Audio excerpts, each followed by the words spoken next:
आज के जमाने में त्योहार भी फीके हो गए। इतना फीका कर दिया विरोधियों ने, इतना फीका कर दिया विधर्मियों ने कि जब देखो जब त्योहार आता है और ये अपनी चाल चलना प्रारंभ कर देते हैं। मावा नकली है, दूध नकली है, मावा नकली है, दूध नकली है, और इनकी निगाह में वो चॉकलेट असली है। घर के पकवान नकली, घर का भोजन नकली, भारत की भूमि पर बनने वाला पकवान गुलाब जामुन, इमरती, भजिया, पकोड़ा, खोपरा पाक, अपने घर में बनने वाला गुजिया, पपड़िया, सब नकली है। बस बाजार जाओ, रक्षाबंधन का त्योहार है, एक टॉफी भाई बहन को, बहन भाई को दे दे, और इसको त्योहार कहते हो। त्योहार वो होता है जो घर की माँ घर में मिठाई बनाए और बच्चों को खिलाए, उसको त्योहार कहते हैं।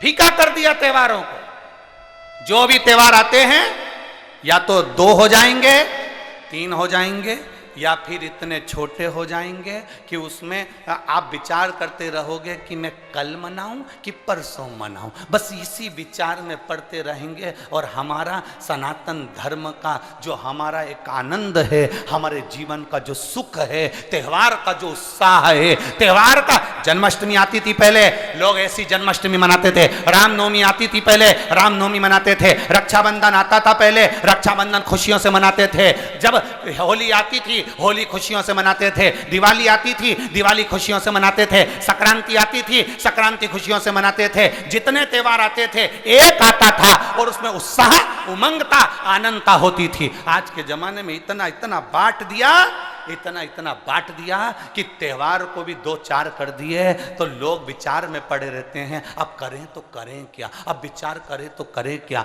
टॉफियों को इतना जरूरी बता दिया कि घर में मेरी माताओं के हाथ की बनी हुई गुलाब जामुन, खोपरा पाक, गुजिया और पपड़िया कोने में पड़ा रहता है, और वो टॉफी एक मूल हो जाती है, एक चॉकलेट मूल हो जाती है। और हम समझ नहीं पा रहे विधर्मियों को, हम सोच नहीं पा रहे कि हमारे सनातन धर्म पर कुठार प्रहार है ये, हमारे सनातन धर्म को नष्ट करने का प्रहार है ये। त्योहारों पर कौन सा एक, किसी ने बता दिया कौन से शास्त्र, कौन से वेद और कौन से पुराण में लिखा है कि त्योहार पर बहन भाई को तिलक लगाए तो टॉफी खिलाए, चॉकलेट दे। यह हमारा सभ्यता, हमारी संस्कृति और हमारा संस्कार नहीं है। यहाँ तो ये नियम है, बहन भाई को जब राखी बांधे तो बांधने पर उसने अपनी माँ से जो मिठाई बनाई हो वो थाली में रखी हो और बहन भाई को और भाई बहन को खिलाए, तो माता पिता का आशीर्वाद उसके शरीर में पहुंच जाए, उसके जीवन में। हम किन ओर जा रहे हैं? और हम चिल्ला चिल्ला कर कह रहे हैं धर्म की अधर्म का, प्राणियों में विश्व का हो गया। सीधी बात। हम जा कहां रहे हैं? हम किस पथ की ओर, हम किस मार्ग की ओर जा रहे हैं?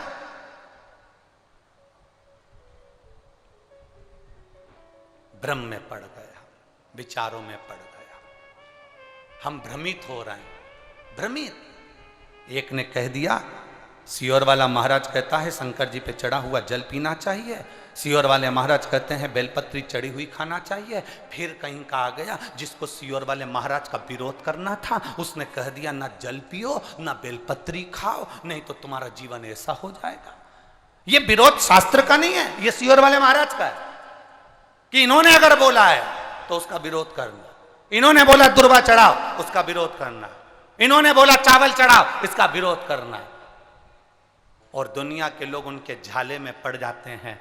हमारा नियम निवेदन है, ना तुम सीहोर वालों की मानो ना तुम किसी की मानो।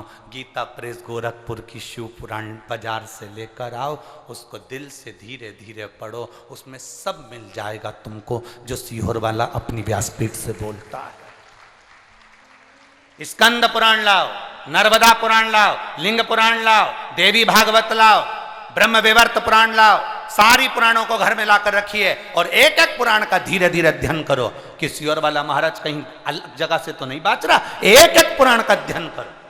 केवल फेसबुक, यूट्यूब और मोबाइल पर ज्ञान नहीं मिलता कि आप थोड़ी देर खोल के बैठकर आपने ज्ञान ले लिया, ये तो हमने पढ़ा था शास्त्र में ऐसा। शास्त्र को पढ़िए, वेद को पढ़िए, अपने पुराणों को पढ़िए, उसका अध्ययन करिए कि बेलपत्री का चरित्र कहां वर्णन करा।